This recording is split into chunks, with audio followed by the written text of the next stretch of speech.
Are you thinking to start selling on Amazon to make extra cash? Then retail arbitrage might be a great option for you. In this video, you'll learn whether retail arbitrage is right for you. Here are useful tips to help grow your business and even get insights from a seller making 8 figures in sales 100% through retail arbitrage. This is something you don't want to miss. My name is Samuel. Let's get to business. What are some pros and cons about doing retail arbitrage? The pros are quite simple. You can find inventory, you can start with very little money, and you can turn your cash quickly. The cons are you can find inventory that everybody else can find. So you need to find ways to source that might differentiate yourself from the competition. That's actually a strength of RA now that I think about it, is regional stores like a Ross or a Marshall's or even a Nike outlet will tend to have a different mix of products than other stores around the country. Do you have any tips for people who are doing RA? Yeah, scan. Just keep scanning. I coached myself when I first started shopping with what I call the 8-hour rule, because people see an internet video and they go, oh, this is easy. Well, it's easy, but it's not simple. And there's no other job that you would go into where you'd think, I'll know this job completely in a week, right? Or in a day. So you need to put in the hours, at least 40 hours in one category. Pick a category like men's athletic clothes or Walmart clearance in electronics and scan a lot of items before you start to get a sense of what you're looking for.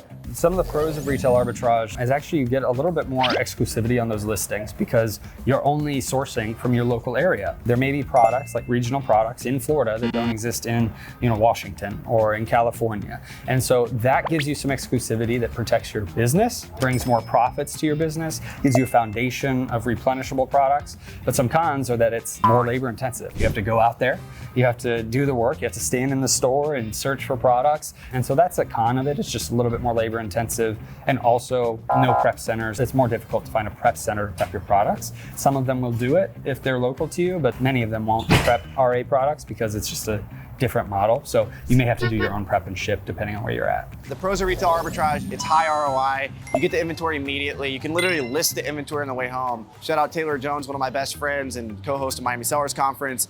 We lived here in Miami together back in 2021, and I went to, I think it was Lowe's, and we got a bunch of chlorine. And he's like, this is gonna sell like by the time we get home.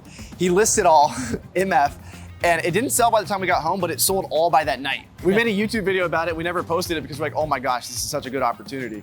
And so that's an example of like, you cannot beat retail arbitrage or books because you're literally getting the inventory the same day. You can list it the same day. But if you want to scale and you want to build a business that is able to get to like the 7-figure plus mark, what you have to consider is the scalability of it. And if you have to physically go in a store to find inventory, that's not very scalable. So maybe considering online arbitrage, but even online arbitrage has its limit too, in my opinion. There's a lot of like order cancellations, things like that. It's another battle you have to deal with. And then wholesale is a really good one because you just place orders, a little bit longer lead time, 3 weeks sometimes plus, but at least you know that you can scale that to 7-8 figures. You don't really see too many 8-figure OA sellers. You do. There's a few at Miami Sellers Conference this year, but you don't really see that much. And so when it comes to the scalability of it, definitely consider that. But starting out, put the work in, retail arbitrage books, maybe graduate to OA, maybe graduate to wholesale. But that's kind of my opinion on the different models. So retail arbitrage is great. Every once in a while, I'll do a retail arbitrage trip. Usually it's when there's something that is really profitable, online arbitrage, and maybe there's limits on it. So I'm going to that retailer store and going in person and trying to buy as much as possible.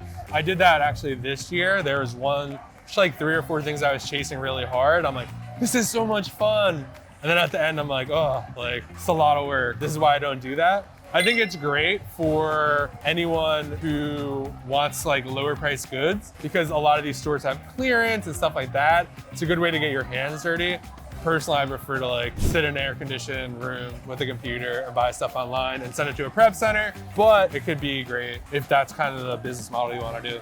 Most of my RA has been used books and like thrifting, and that's a part of RA that's not talked about that much. But like there's serious money with used books and even more serious money if you do electronics, office products, all this other stuff that you can thrift that is discontinued that somebody wants, and you find it at a thrift store for $5 and you sell it for $200. That's amazing ROI, and that's the type of ROI that you find doing RA sometimes. The way I do retail arbitrage is that there's nobody out there doing OA that can find these these items that I'm finding. Like they're just not available. So I have that advantage that not a lot of sellers can go after what I'm going after. I spent the years researching products and figuring out what's good.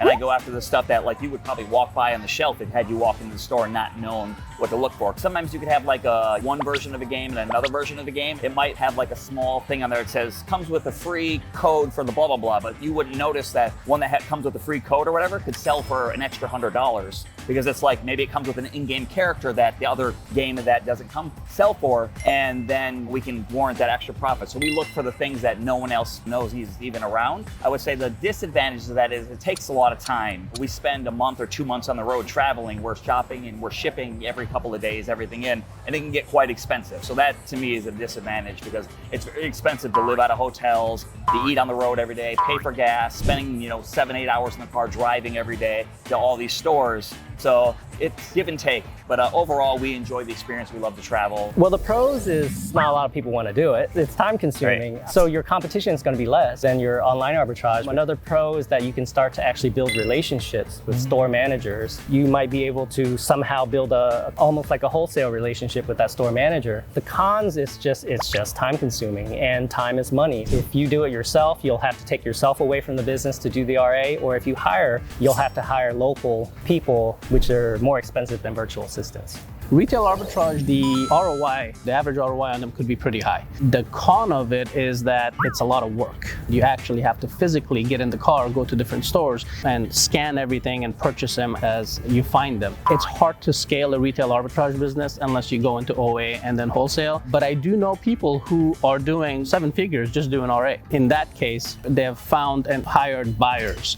They have a slew of buyers that go out to different stores for them and they actually purchase them. Definitely one of the pros on it is that you can find really good deals in retail arbitrage process that have high ROI. The bad thing is that you just a lot of time to continuously replenish them.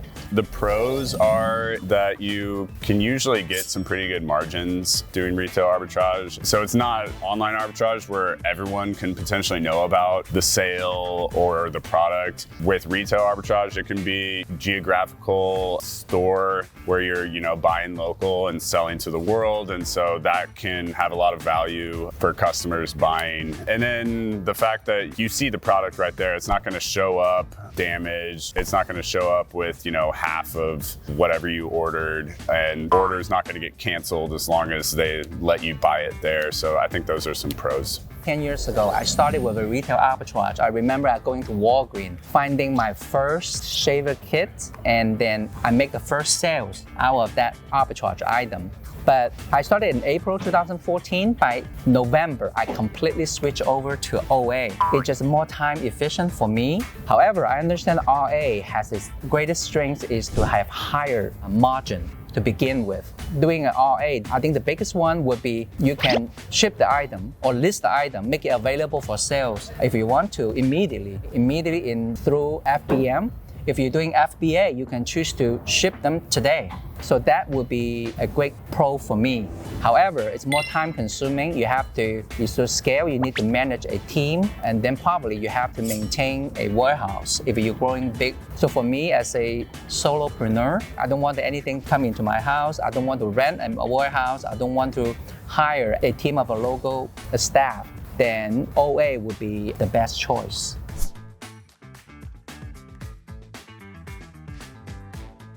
All right, that's all the advice from these 10 successful Amazon sellers. I hope it helps you with your retail arbitrage business. Before we finish, here's one more thing that can really help your Amazon journey: a good repricer. BQool is a pioneer in the repricing world. As you know, 82% of sales come from winning the buy box. BQool helps you win the buy box and stay ahead of your competitors. It starts at just $25 per month, and there's a 14-day free trial. No credit card is needed.